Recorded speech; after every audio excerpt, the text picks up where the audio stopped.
Hi hello నమస్తే అండి. ఎలా ఉన్నారు? ఏం చేస్తున్నారు? బాగున్నారా? మేము బాగానే ఉండా. మీ అందరూ కూడా బాగుండాలని మనస్ఫూర్తిగా కోరుకుంటున్నానండి. ఇంకా చాలా చాలా బాగుండాలని మనస్ఫూర్తిగా కోరుకుంటున్నాను.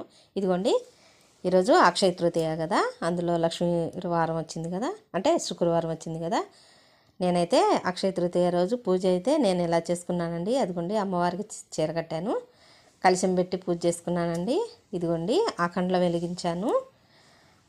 స్వామివారి విగ్రహం, లక్ష్మీ గణపతి విగ్రహం, లక్ష్మీ అమ్మవారి విగ్రహం ఉందండి. ఇంకా విగ్రహాలు పెట్టుకొని పూజ చేసుకున్నాను. ఇదిగోండి, కళ్ళుప్పు, పసుపు, కుంకుమ ప్యాకెట్లు తెచ్చుకొని పూజలో పెట్టుకున్నాను. అదిగోండి, ఇంకా అటుకులు ప్రసాదం పెట్టాను, పాలు అటుకులు ప్రసాదం కింద పెట్టానండి. అదిగోండి, చిరుధాన్యాలు ఉంటాయి కదా, ఆ చిరుధాన్యాలు కూడా పెట్టుకున్నాను పూజలో. ఈ టైప్ ఏమో శనగపప్పు, ఆ టైప్ కందిపప్పు, బియ్యం పెట్టుకున్నాను. అటు ఇటు కామాక్షమ్మ దీపాలు ఉన్నాయి కదా, అవి వెలిగించుకున్నాను. కలిసి పెట్టి పూజ చేసుకున్నాను.